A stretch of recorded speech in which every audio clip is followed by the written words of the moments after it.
If you should meet resistance after inserting the periodontal probe into the sulcus, you should remove the probe and reinsert in a different spot.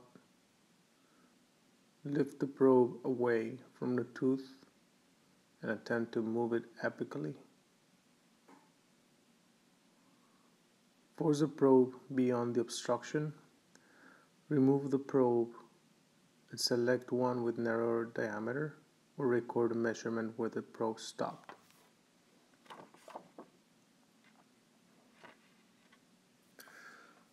The answer is lift the probe away from the tooth and attempt to move it apically. Often when probing, the passage of the probe may be blocked by a hard, unyielding ledge. This is usually calculus. Gently lift the probe away from the tooth, placing it against the tissue wall on the pocket, and attempt to proceed apically again. If the obstruction was indeed calculus and it has now been bypassed, then the probe should now move deeper into the pocket with the junctional epithelium until the junctional epithelium is reached. The tip of the probe should be placed back against the tooth once the obstruction has been bypassed.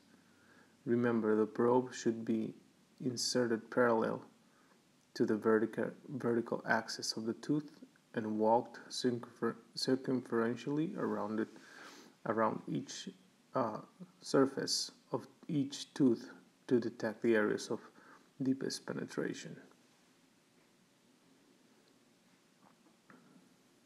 Note: recession is the measurement of the migration of the free gingival margin apical to the cemento-enamel junction of the tooth.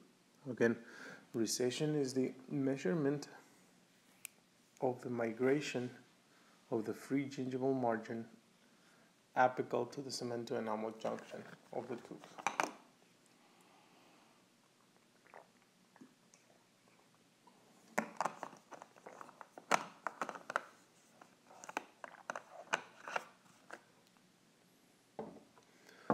Recession is measured as a positive value. The recession measurement added to probe depth at a particular site indicates the amount of periodontal attachment that has been lost at that site. Again, the recession measurement added to probe depth at a particular site indicates the amount of periodontal attachment that has been lost at this site, because the recession is measured because the recession is a measurement of the migration of the free gingival margin apical to the cemento-enamel junction of the tooth. So if you check your pocket and add the amount from the crest to the cemento-enamel junction, then that's the amount of recession that you have. To measure the amount of attached gingiva, you have to place a probe on the external surface. Again, to measure the amount of attached gingiva,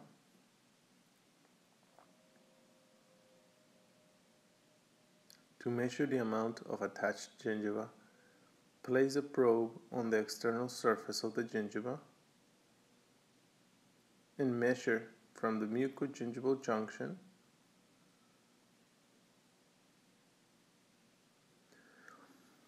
Place a probe on the external surface of the gingiva and measure from the mucogingival junction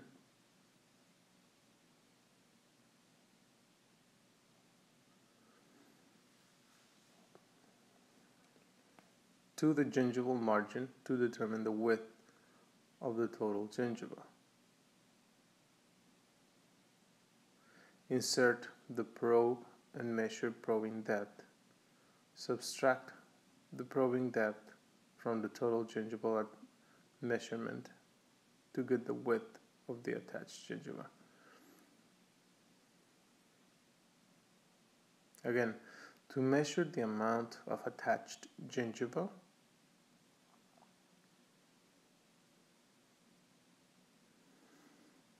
place a probe on the external surface of the gingiva and measure from the mucogingival junction to the gingival margin to determine the width of the total gingiva. Insert the probe and measure probing depth. Then subtract the probing depth from the total gingival measurement. Okay, so yeah, let me see if I find the card.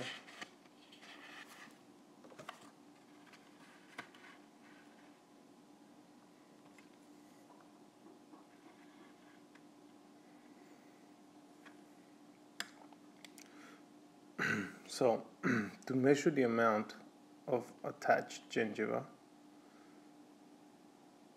place a probe on the external surface of the gingiva and measure from the mucogingival junction, which would be about down here, to the gingival margin. So you measure from here to here, on the outside, to determine the width of the total gingiva. So from here to here, that's the width of the total gingiva. And then you subtract the probing depth. You subtract this. So you have 7 from here to here, and then this is 2.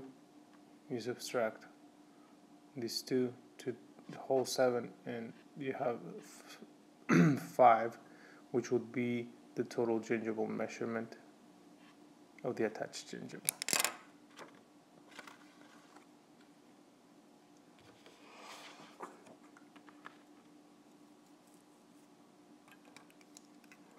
Which of the following is the most common error when performing periodontal probing?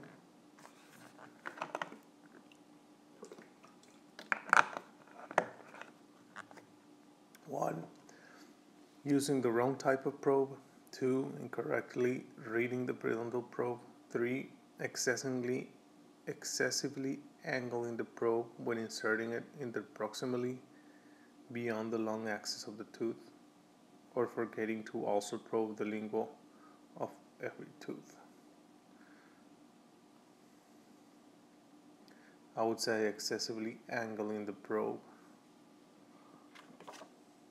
Yes, excessively angling the probe when inserting it interproximally beyond the long axis of the tooth.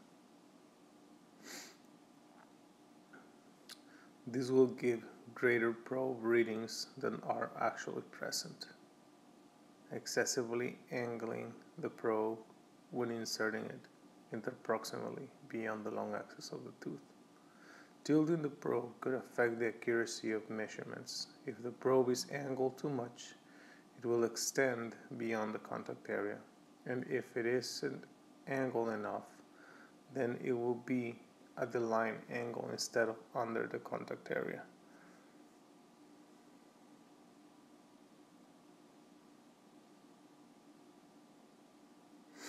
Both mistakes will result in inaccurate readings. The tip should be flat against the tooth near the gingival margin, with the probe approximately parallel to the long axis of the tooth for insertion. Note, in the presence of inflammation, the probe may extend apical to the most coronal extent of the junctional epithelium, which is the bottom of the pocket, and give a slight greater depth than it is actually present. Again, in presence of inflammation, the probe may extend apical to the most coronal extent of the junctional epithelium and give a slightly greater depth. Important, if a patient is at risk for subacute bacterial endocarditis,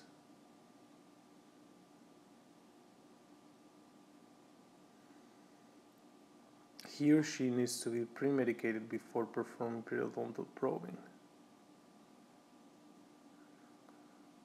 If a patient is at risk for subacute bacterial endocarditis, he or she needs to be pre-medicated before performing periodontal probing.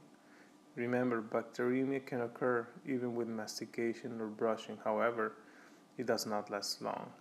The important consideration is the presence or absence of periodontal inflammation. The presence of inflammation leads to a longer duration of bacteremia with resultant risks for patients of acute bacterial endocarditis.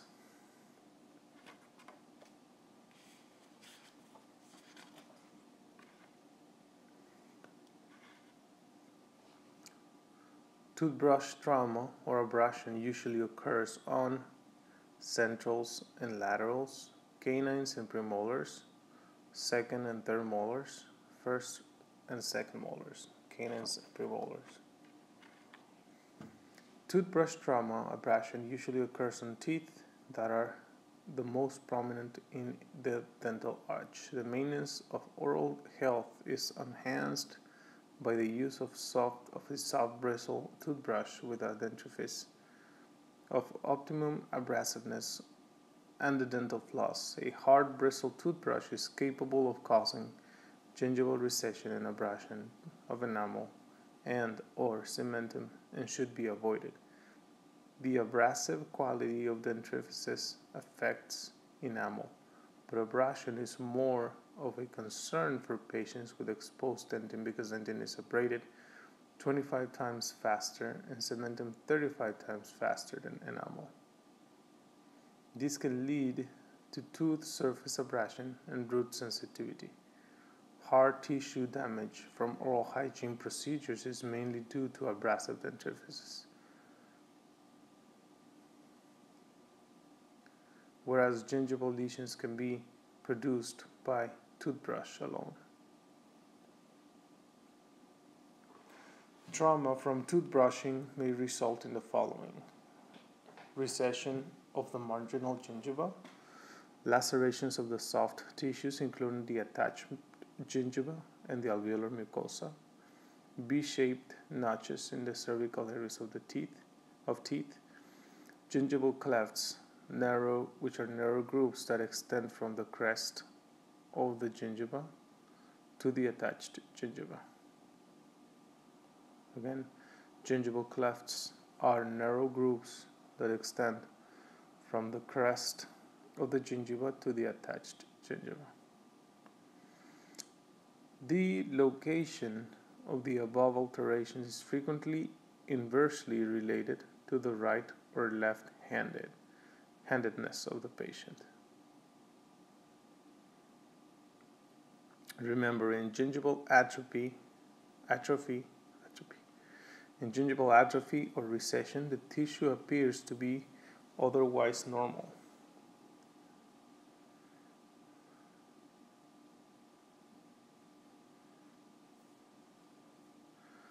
The gingiva is thin, finely textured, and pale pink in color with normal papillae.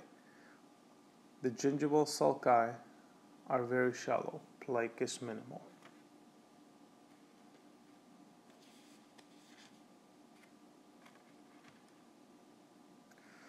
The most accepted theory as to the cause of root sensitivity is the hydrodynamic theory. The hydrodynamic theory postulates that the pain of root sensitivity results from indirect innervation caused by dentinal fluid movement in the tubules, which stimulates mechanoreceptors in the pulp. Root hypersensitivity is a relatively common problem in periodontal practice. It may occur spontaneously when the root becomes exposed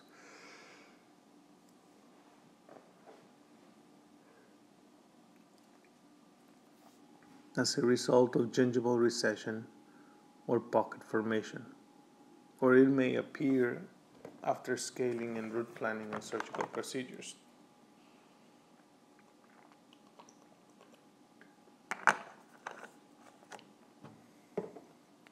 The primary symptom is cold sensitivity.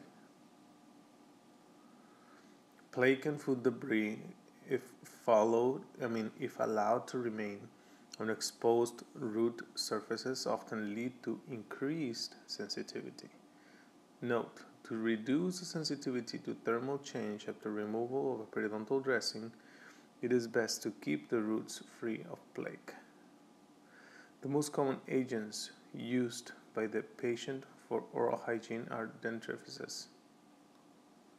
Although many dentrifice products contain fluoride, additional active ingredients for desensitization are strontium chloride, potassium nitrate, and sodium citrate.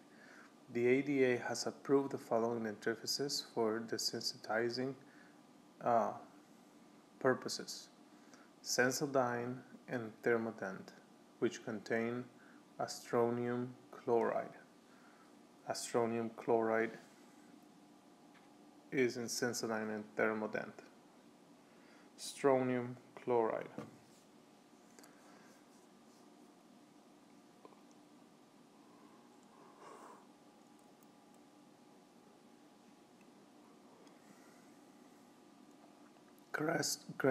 Crest sensitivity protection, Dinquil, and Promise contain potassium nitrate, and Protect contains sodium citrate. Important: desensitizing agents act through the precipitation of crystalline salts on the dentin surface, which block dentinal tubules. Again, the desensitizing agents act through the precipitation of crystalline salts on the dentin surface, which block dentinal tubules. Various office treatments for the desensitization of hypersensitive dentin: cavity varnishes, anti-inflammatory agents, treatments that partially obturate dentinal tubules, like burnishing of dentin, silver nitrate, zinc chloride, potassium ferrocyanide, formalin, calcium compounds like calcium hydroxide, and dibasic calcium phosphate, and fluoride compounds like sodium fluoride, stannous fluoride. Also, more treatments that partially obturate dentinal tubules are iontophoresis, strontium chloride, potassium oxalate, restorative agents, and dentin bonding agents.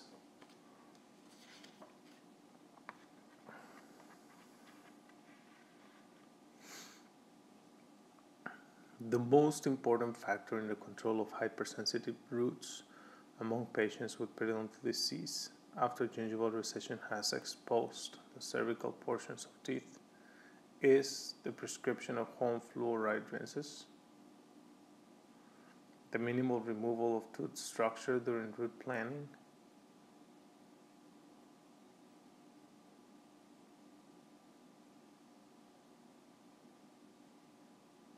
Okay, again, the question is the most important factor in the control of hypersensitive roots among patients with periodontal disease after gingival recession has exposed the cervical portions of teeth. Prescription of home fluoride rinses, minimal removal of tooth structure during root planning, the application of desensitizing agents that contain fluoride, and thorough daily plaque control. Well, the most important factor in the control would be daily plaque control.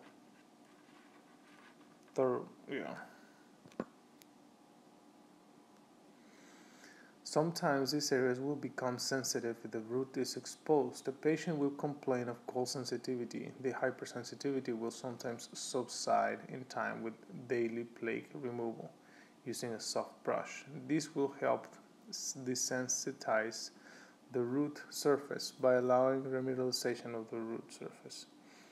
Remember, gingival recession can also occur secondary to periodontal therapy.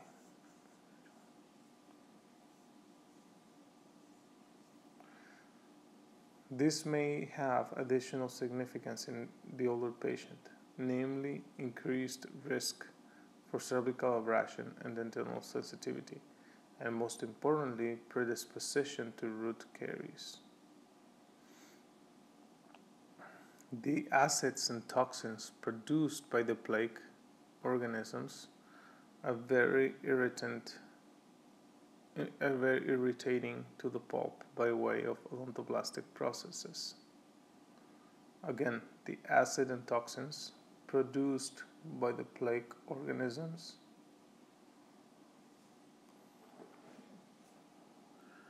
are very irritating to the pulp by way of odontoblastic processes. The irritation of the pulp heightens its sensitivity to other stimuli. No attempt to reduce hypersensitivity will be successful unless the roots are consistently kept free of plaque. Desensitizing agents can be applied by the patient at home or by the dentist or hygienist in the dental office. The most likely mechanism of action is a reduction of the diameter of the dentinal tubules so as to limit the displacement of fluid in them. This can be attained by formation of a smear layer produced by burnishing the exposed surface, topical application of agents that form insoluble precipitates within the tubules, impregnation of tubules with plastic resins, or sealant tubules with plastic resins. The hygienist or dentist should evaluate the brushing technique and monitor hard and soft tissue conditions at each recall visit. Faulty placement, over-aggressive movement or pressure, or the use of a hard toothbrush can lead to hard and soft tissue damage. The most common cause of gingival recession is tooth injury. Abrasion. The most common cause of gingival recession is tooth injury. This type of recession is common on the left canines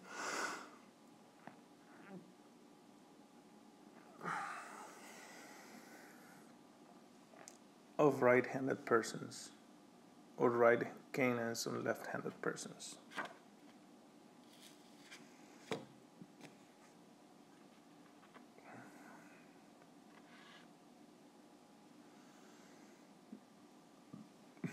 Dental plaque is composed primarily of microorganisms, water, minerals, or tissue cells. Microorganisms or minerals? Microorganisms. Yes. Dental plaque is defined clinically as a structured, resilient, yellow-grayish substance that adheres tenaciously to the intraoral hard surfaces, including removable and fixed restorations. Plaque is primarily composed of bacteria in a matrix of salivary glycoproteins and extracellular polysaccharides. The microorganisms exist within an intercellular matrix that also contains a few host cells such as epithelial cells, macrophages, and leukocytes. Again, the microorganisms exist within an intercellular matrix that contains a few host cells such as epithelial cells, macrophages, and leukocytes. But the plaque is primarily composed of bacteria in a matrix of salivary glycoproteins and extracellular polysaccharides. Dental plaque is broadly classified as supragingival plaque. Supragingival plaque which is found at or above the gingival margin. When in direct contact with the gingival margin, it is referred to as marginal plaque. When is it known as marginal plaque? When it's in direct contact with the gingival margin.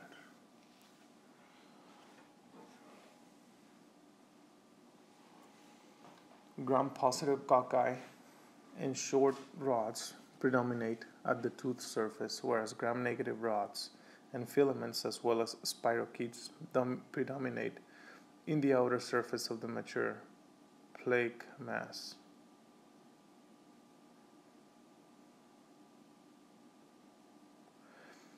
Subgingival plaque is found below the gingival margin between the tooth and the gingival pocket epithelium. In general, the subgingival microbiota differs in composition from the supragingival plaque.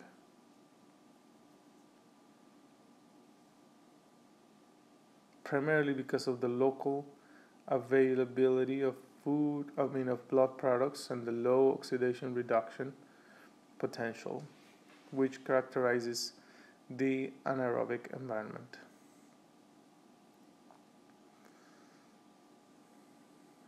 Again, the subgingival plaque is found below the gingival margin between the tooth and the gingival pocket epithelium. In general, the subgingival microbiota differs in composition from the supragingival plaque, primarily because of the local availability of blood products and the low oxidation reduction potential, which characterizes the anaerobic environment.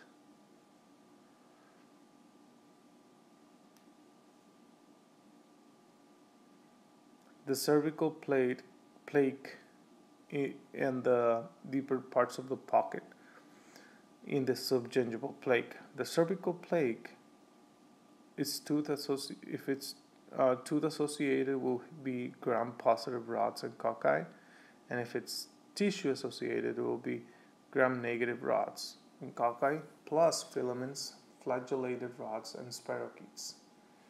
In the deeper parts of the pocket, if it's tooth associated, again, gram-negative rods. If it's tooth associated, also gram-negative rods with flagellated rods and spirochetes. Filamentous organisms become fewer.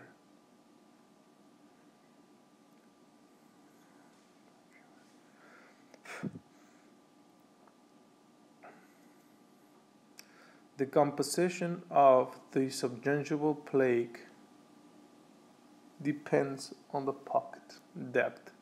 The apical part is dominated by spirochetes, cocci, and rods, whereas in the coronal part more filaments are observed.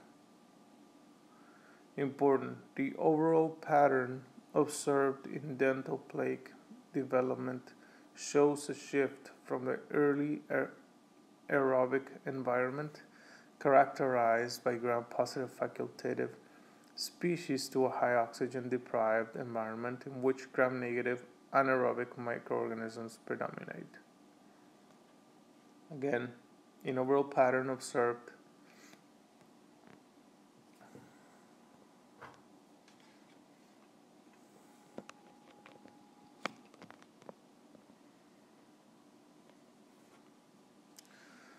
the overall pattern observed in dental plaque development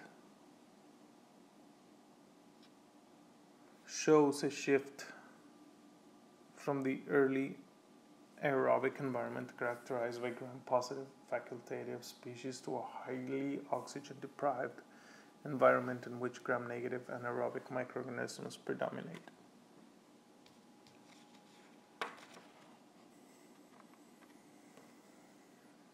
Nearly all human oral bacteria exhibit adhesion, pleomorphism, coaggregation, or organization. The answer is coaggregation. Nearly all human oral bacteria exhibit coaggregation, cell-to-cell recognition of genetically distinct cell types.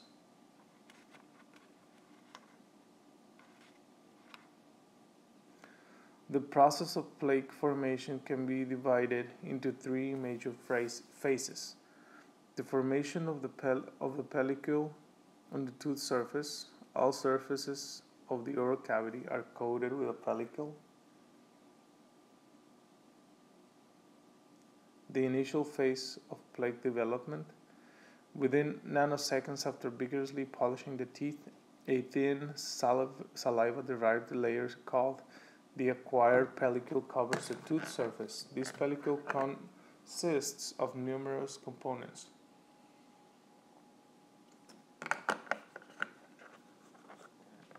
including now glycoproteins, mucins,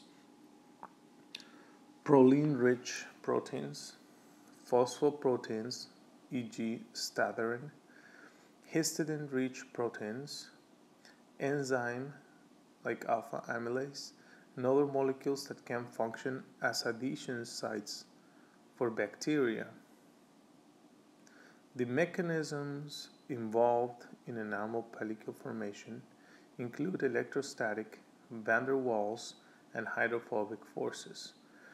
The initial adhesion and attachment of bacteria, phase 1, transport to the surface, involves the initial transport of the bacterium to the tooth surface.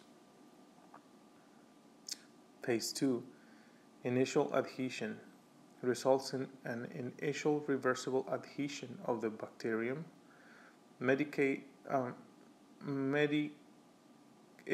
through van der Waals and electrostatic forces. Attachment. After initial adhesion, a firm anchorage between bacterium and surface will be established. 4. Colonization of the surface and biofilm formation. The colonization and plaque maturation. When the firmly attached microorganisms start growing and the newly formed bacteria clusters remain attached, microcolonies or a biofilm can develop. From this stage forward, new mechanisms are involved because new intrabacterial connections may occur. Again, when the firmly attached microorganisms start growing and the newly formed bacterial clusters remain attached, microcolonies or a biofilm can be developed. From this stage forward, new mechanisms are involved because new intrabacterial connections may occur.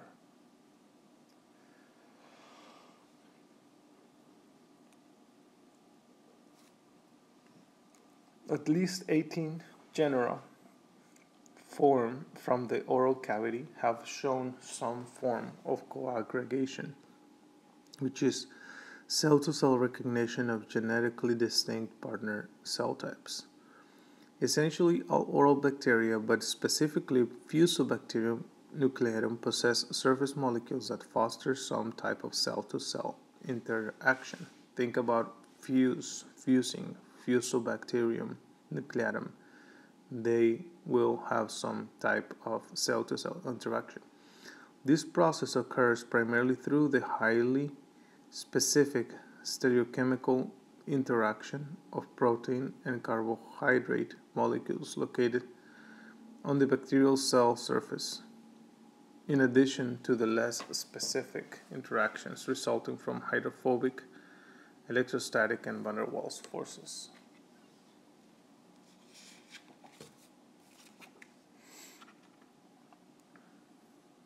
The source of mineralization for supergingival calculus is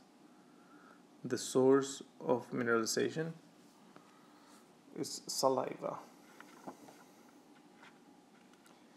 Calculus is dental plaque that has undergone mineralization.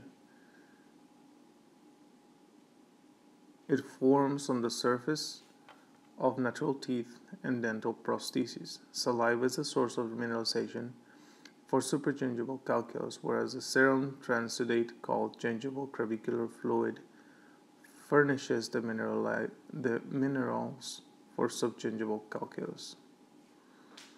Supragingival calculus is located coronal to the gingival margin. It is usually white or pale yellow in color and is hard with a clay-like consistency. It is easily removed by a professional cleaning. The two most common locations for supragingival calculus to develop are the buccal surfaces of the maxillary molars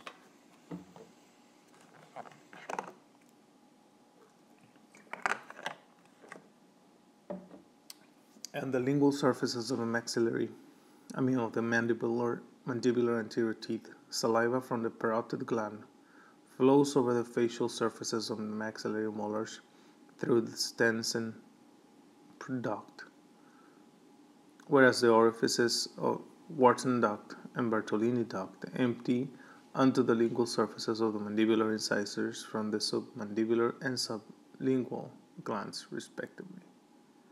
So, submandibular Wharton, sublingual Bartolini. Subgingival calculus is located below the crest of the marginal gingiva. It is typically hard and dense and frequently appears dark brown or greenish black due to the exposure to the to gingival crevicular fluid while being firmly attached to the tooth surface.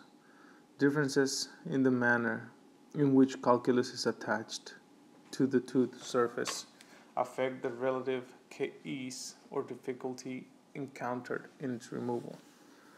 It has been shown that calculus can attach to tooth surfaces through four modes. 1. Attachment by means of organic pellicle or enamel, which is the most common mode.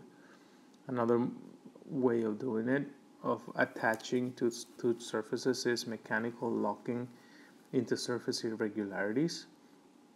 3. Close adaptation of calculus under surface depressions to the gently sloping mounds of the unaltered cementum surface. And 4. Penetration of calculus bacteria into cementum. Important, a reduction in gingival inflammation and probing depths with a gain in clinical attachment can be observed after removal of subgingival plaque and calculus.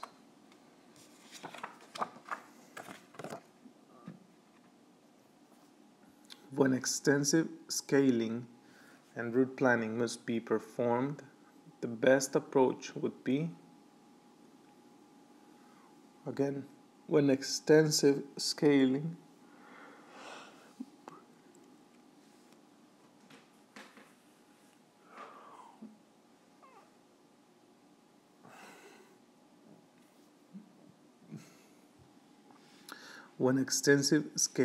and root planning must be performed, the best approach would be a series of appointments set up to scale and root plane a segment or quadrant of teeth at a time, thoroughly and completely.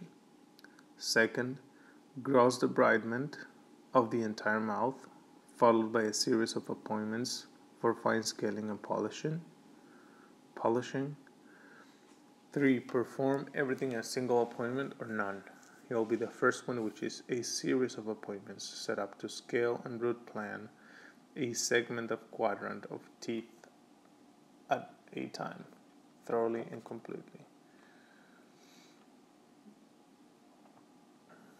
There is potential for abscess formation in a deep pocket when only a superficial scaling is performed. OHI may be more effective if a patient can be seen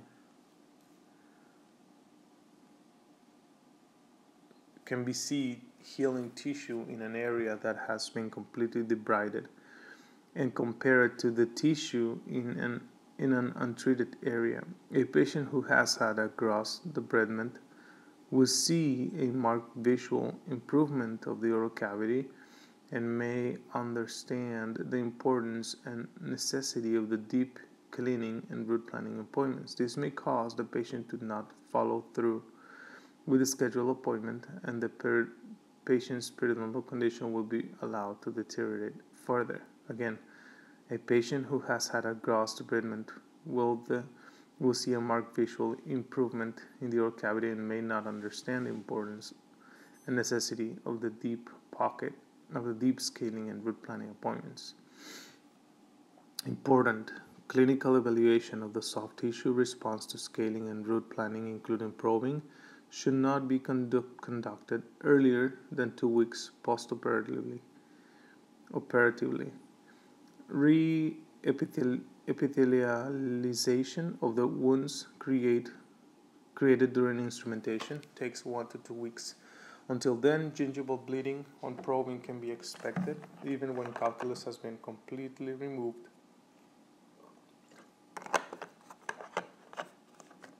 because the soft tissue wound is not epithelialized. If any bleeding or swelling is noted in localized areas of the mouth during the re-evaluation appointment, check for and remove any residual calculus deposits that might remain.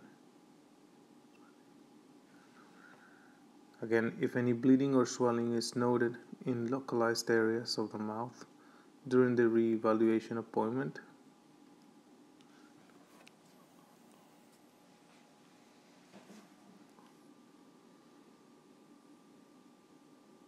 check for and remove any residual calculus deposits that might remain. In root planning, ideally, the working stroke should begin at the apical edge of the junctional epithelium, which is the base of the pocket.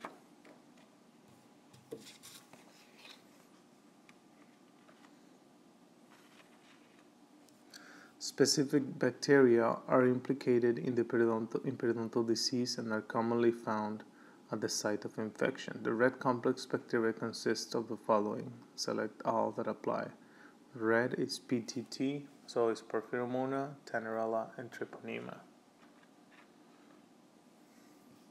Porphyromonas, Tenerella, and Treponema. Recent studies of plaque samples looking for 40 subgingival microorganisms using a DNA hybridization methodology defined complexes of periodontal microorganisms.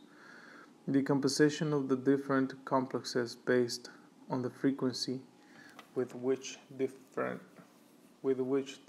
clusters of microorganisms were recovered.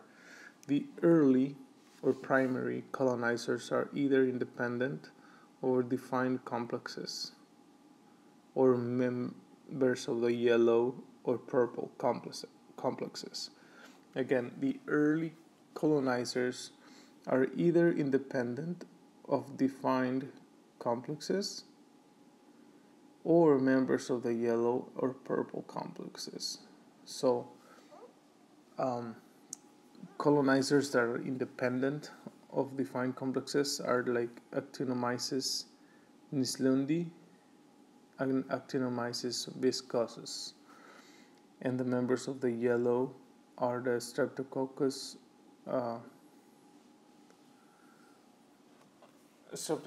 species, and the purple complexes will be Actinomyces odontolyticus. The microorganisms primarily considered secondary colonizers fell into the green, orange, or red complexes. The green complexes are Echinella corrodens, Actinobacillus, Actinomycetn comitans, serotype A, and Capnacetophaga species. Those are green. The orange are the fusobacterium, which remember that fuse between that have a high fusing between bacteria. The Prevotella and the Campylobacter species. Those are orange. The green and orange complexes include species recognized as pathogens in periodontal and non-periodontal infections. The red complex will consist of Porphyromonas gingivalis, Treponema denticola, and Tenerella forsythia. What we said? PTT. This complex is of particular interest because it is associated with bleeding on probing, which is an important clinical pattern of destructive periodontal disease. Plaque as a biofilm. The dental plaque biofilm has a similar structure to all biofilms, composed of microcolonies encased in a polysaccharide matrix. It is heterogeneous in structure, with clear evidence of open fluid channels running through the plaque mass. These water channels permit the passage of nutrients and other agents through the biofilm, acting as a primitive circulatory system. The intercellular matrix consists of organic and inorganic materials derived from saliva, gingival crevicular fluid, and bacterial products. This is the plaque as a biofilm. The dental plaque biofilm has a similar structure to all biofilms, which is composed of microcolonies encased in, in a polysaccharide matrix. It is heterogeneous in structure with clear evidence of open fluid channels running through the plaque mass. Important. In a biofilm, bacteria have the capacity to communicate with each other, called quorum sensing. This involves the regulation of expression of specific genes through the accumulation of signaling compounds that mediate intercellular communication. When these signaling compounds reach a threshold level called quorum cell density, gene expression can be activated. Note, the high density of bacterial cells in a biofilm also facilitates the exchange of genetic information among cells of the same types, of the same species, and across species and even genera. Conjugation, transformation, plasmid transfer, and transposon transfer have all been shown to occur more easily in biofilm. Following a prophy, plaque is most likely to accumulate on the interproximal tooth surfaces first.